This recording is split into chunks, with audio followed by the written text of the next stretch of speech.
Timucua. Timucua were a Native American people who lived in northeast and north-central Florida and southeast Georgia. They were the largest indigenous group in that area and consisted of about 35 chiefdoms, many leading thousands of people. The various groups of Timucua spoke several dialects of the Timucua language. At the time of European contact, Timucuan speakers occupied about 19,200 square miles, 50,000 km2 in the present-day states of Florida and Georgia, with an estimated population of 200,000. Milanich notes that the population density calculated from those figures, 10.4 per square mile 4.0/km2, is close to the population densities calculated by other authors for the Bahamas and for Hispaniola at the time of first European contact.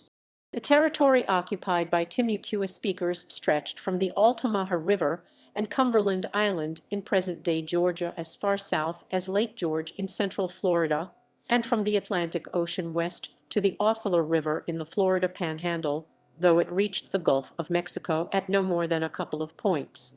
The name Timucua recorded by the French is Thimagona, but this is likely a misprint, for Timucua came from the exonym used by the Sacheri of what is now Jacksonville to refer to the Utena, another group to the west of the St. Johns River.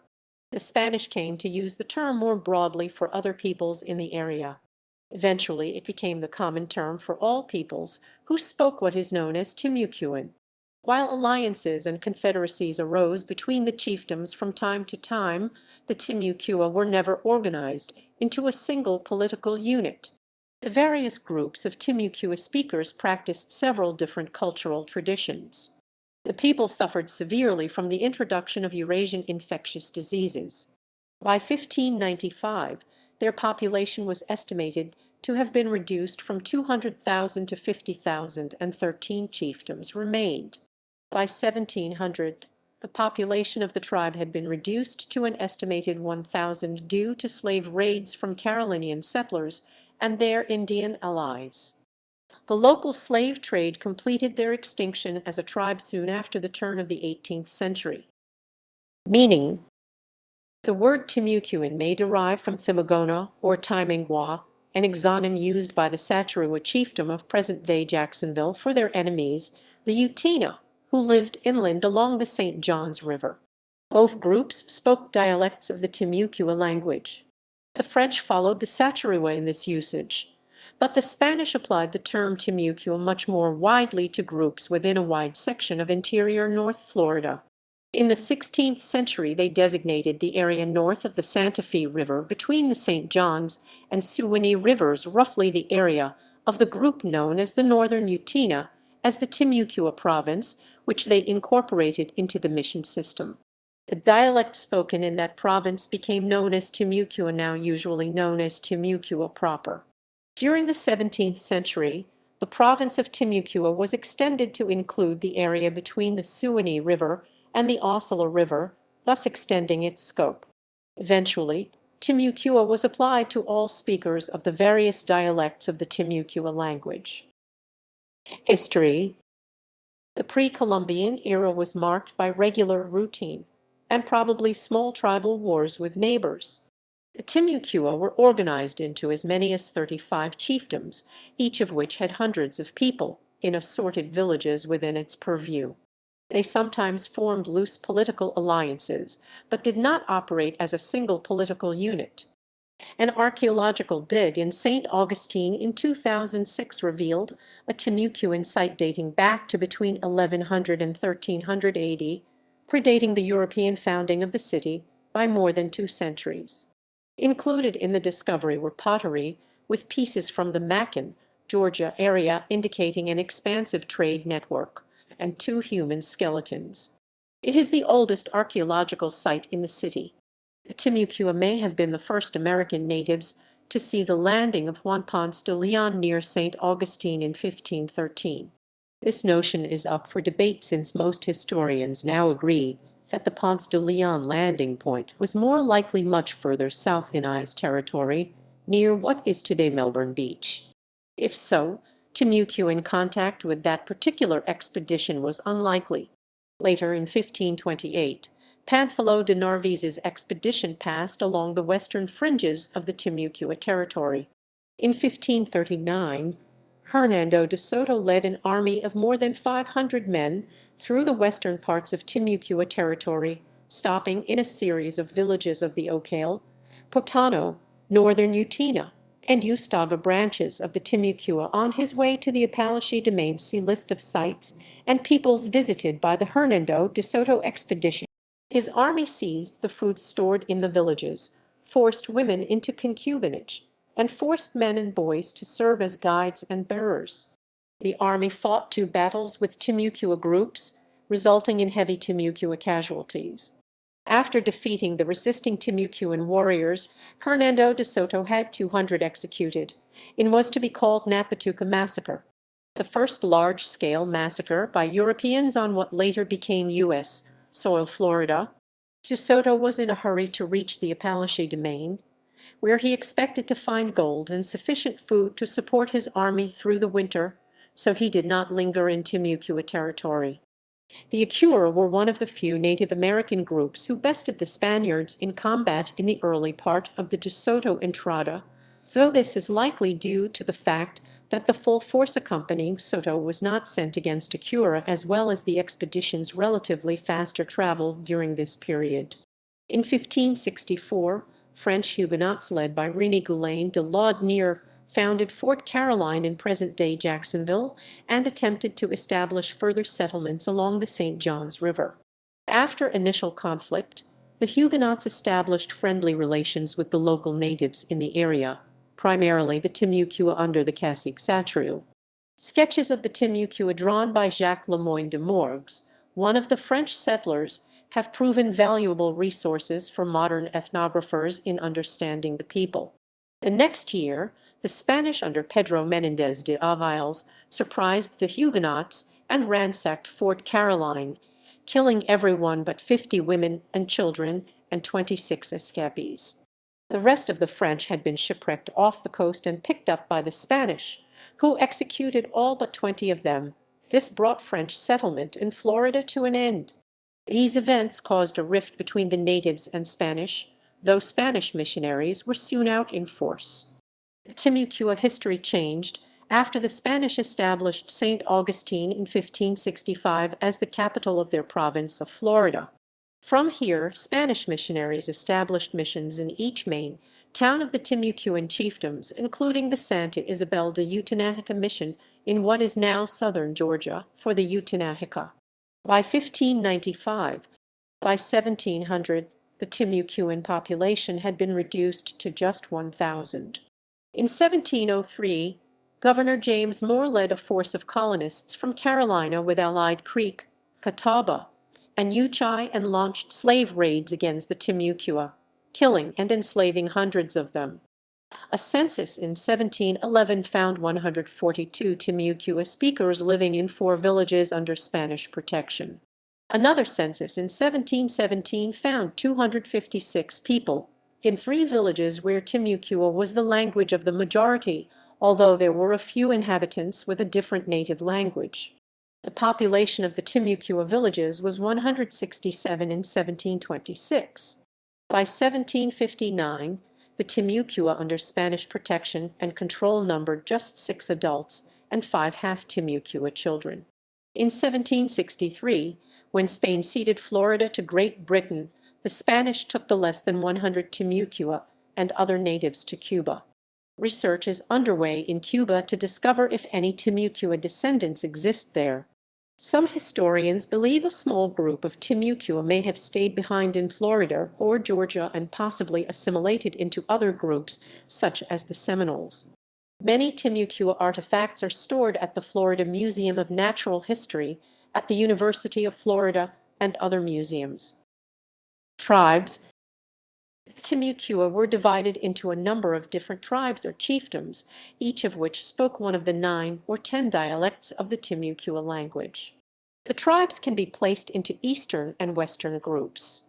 The eastern Timucua were located along the Atlantic coast and on the sea islands of northern Florida and southeastern Georgia, along the St. Johns River and its tributaries, and among the rivers, swamps, and associated inland forests in southeastern Georgia, possibly including the Okefenokee Swamp. They usually lived in villages close to waterways, participated in the St. John's culture, or in unnamed cultures related to the Wilmington Savannah culture, and were more focused on exploiting the resources of marine and wetland environments.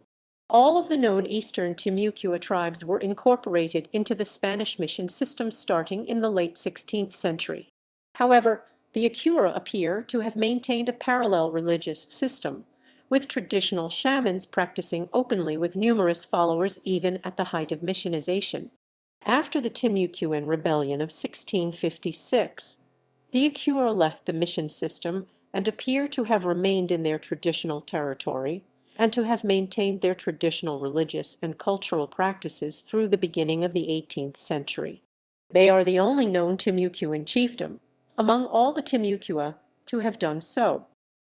List of associated tribes: Acure, Alachua, Cascang, Ibai, Ikefui, Mukoso, Mukoso, Okale, Katano, Sachariwa, Takatakuru, Talcabaga, Utina, Euphora, Ustaga. The western Timucula lived in the interior of the upper Florida Peninsula, extending to the Aucilla River on the west and into Georgia to the north.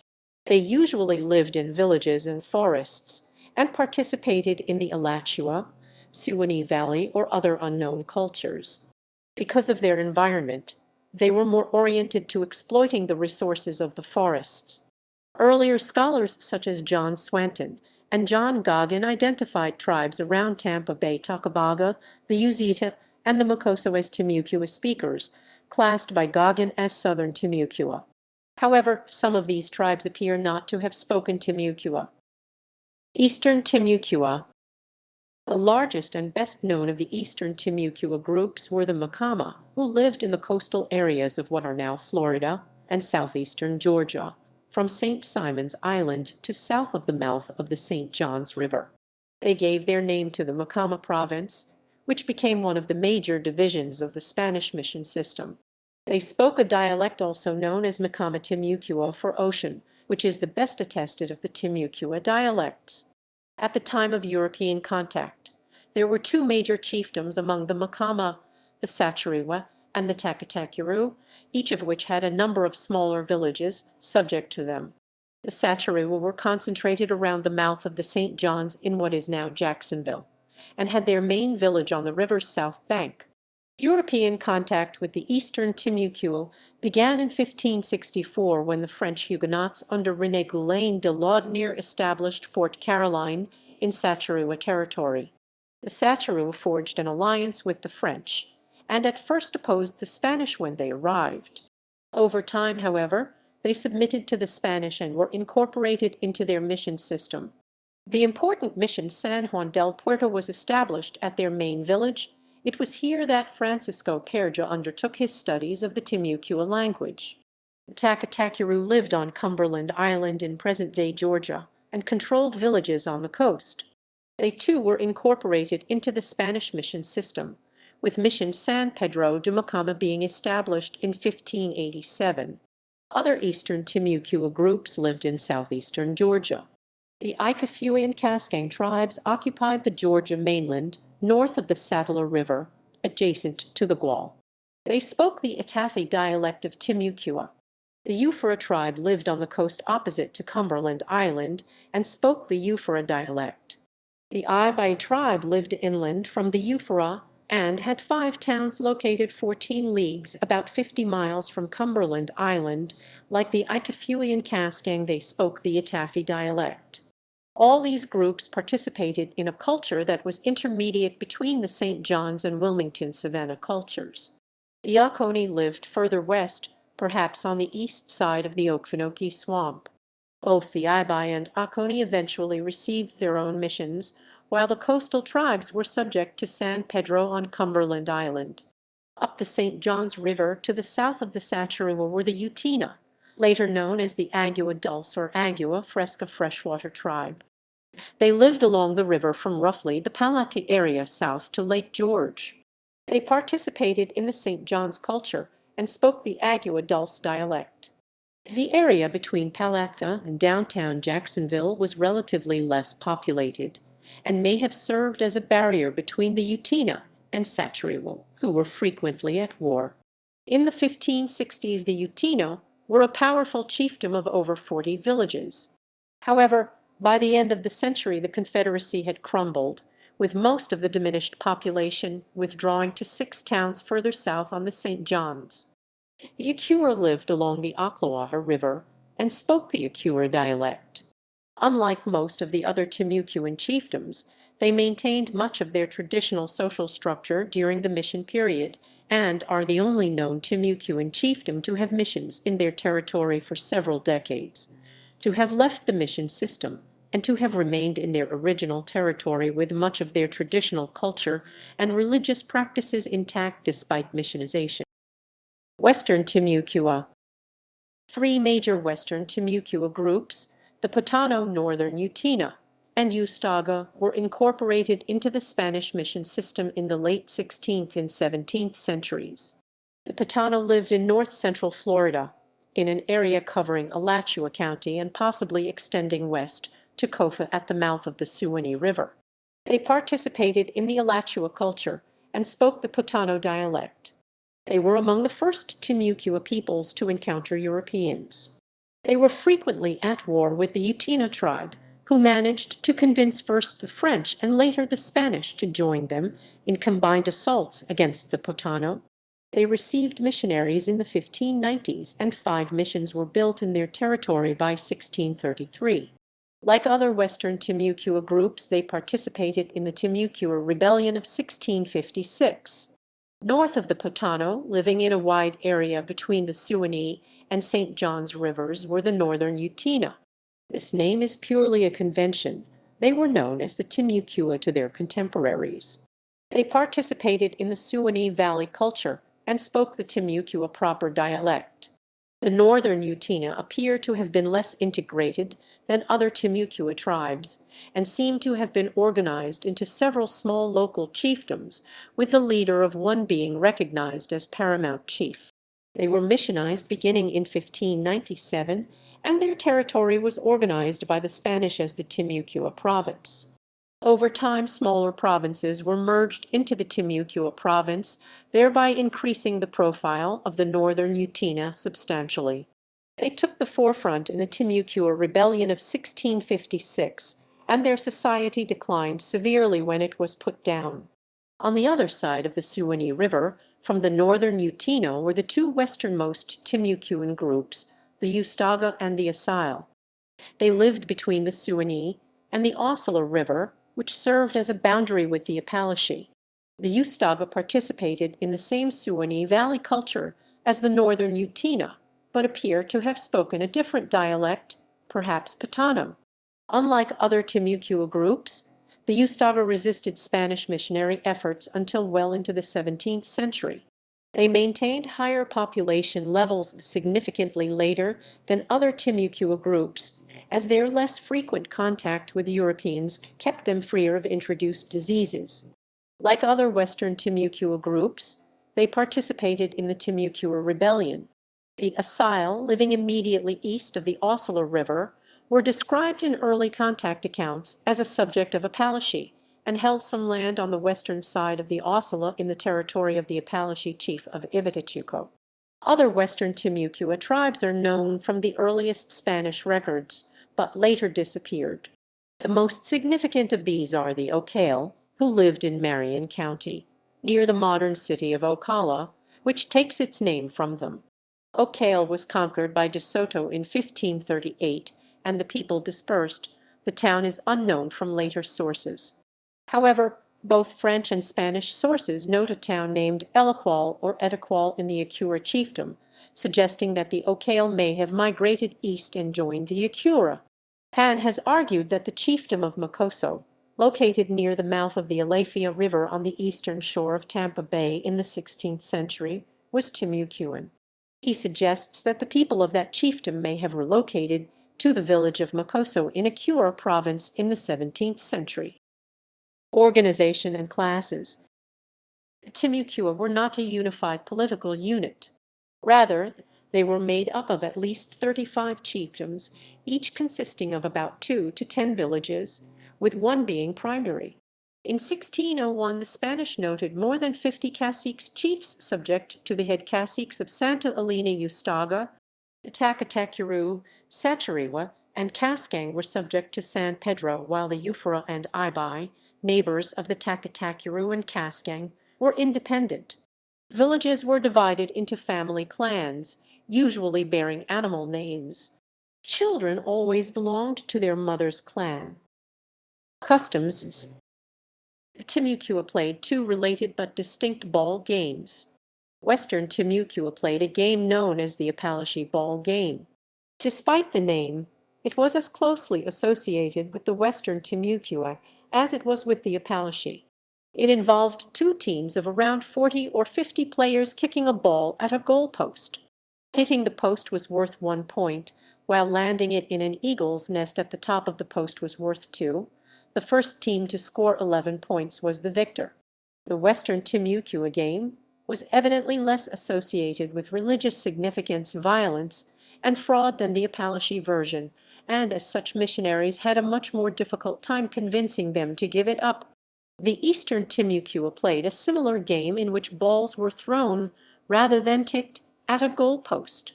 The Timucua probably also played chunky, as did the neighboring Apalachee and Gual peoples, but there is no firm evidence of this.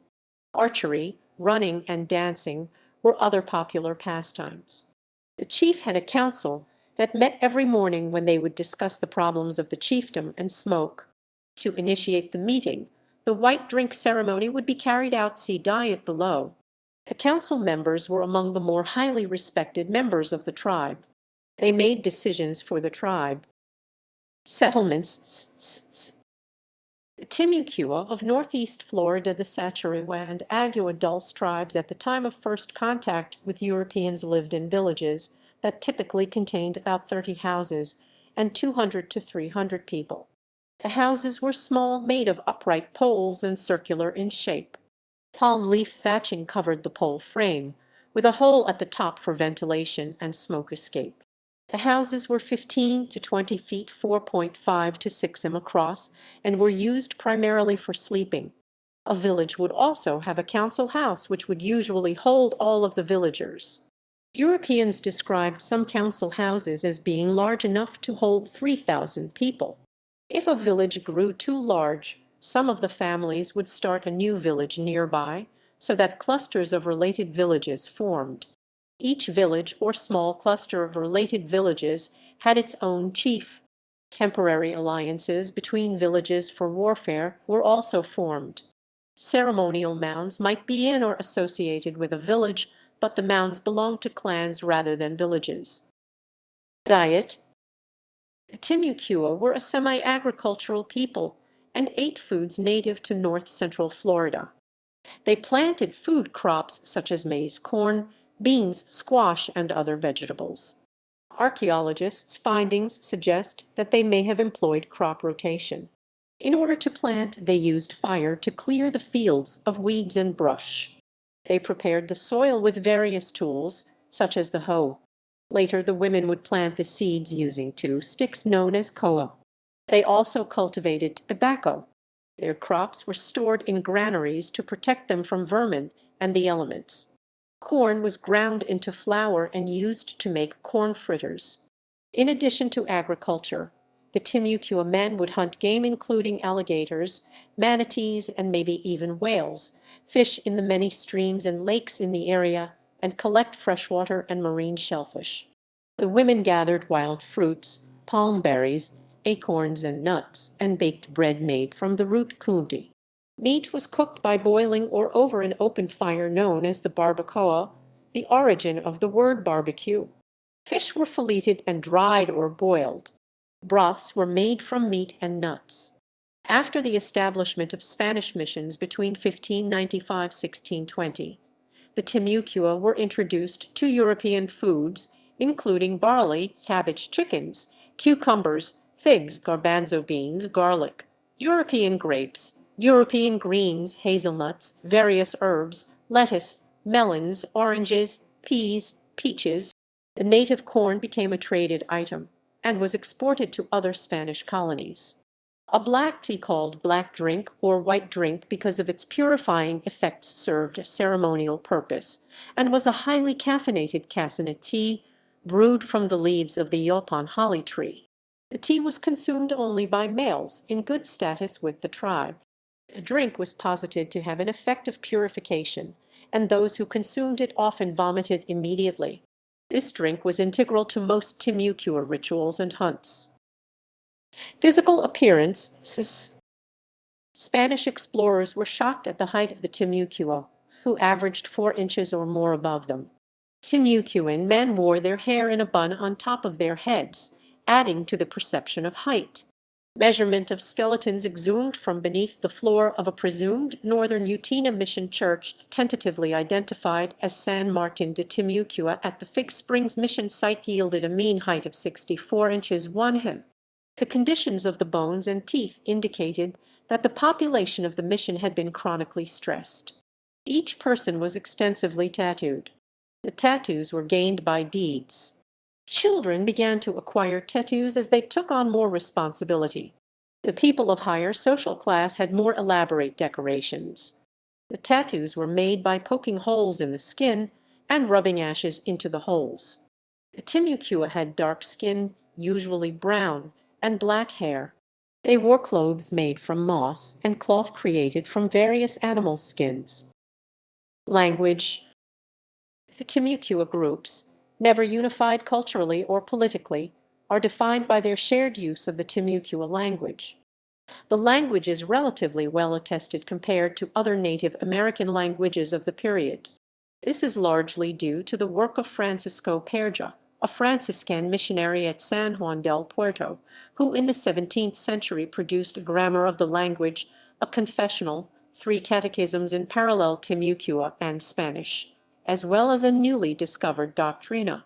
A doctrina, a commentary of how Christians should go to Mass written in Latin with Spanish and Timucua commentary, was completely unknown to scholars until 2019 when Dr. Timothy Johnson, the Craig and Audrey Thorne Distinguished Professor of Religion at Flagler College in St. Augustine, Florida, discovered it hiding in plain sight at All Souls College. Before his discovery, the last time scholars uncovered an unknown text by Friar Perja was 1886. The other sources for the language are 2 catechisms by another Franciscan, Gregorio de Muvula, 2 letters from Timucua chiefs, and bits and pieces in other European sources. Perja noted that there were 10 dialects of Timucua, which were usually divided along tribal lines. These are Timucua proper, Potano, Itafi, Eufora, Macama, Agua Salada, Tucuru, Agua Fresca, Acura, and Aconi. Recovering the Timucua Lexicon, an ongoing project to document and recover the lexicon of Timucua is being led by George Aaron Broadwell, Elling-eyed professor of anthropology at the University of Florida. There are currently about 138,000 searchable Timucua definitions. In an interview with the St. Johns County Public Library System, Dr. Johnson described the process of how, beginning in the late 16th century, the Spanish and Timucua worked together to create a written version of the Timucua language, and how Friar Perja and other Spanish priests co-wrote this particular book with a group of unnamed Timucua editors. The Spanish priests would give the Timucua pages of Spanish text, and then the Timucua would put that text into their own language, sometimes expanding on the ideas or changing the ideas to fit within their own established belief systems. For example, the Spanish repeatedly introduced the Spanish word for serpent, serpiente, meaning snake, to describe the devil, but the Timucua never used their word for snake, ilatubasa, as the Timucua clearly did not associate snakes with evil.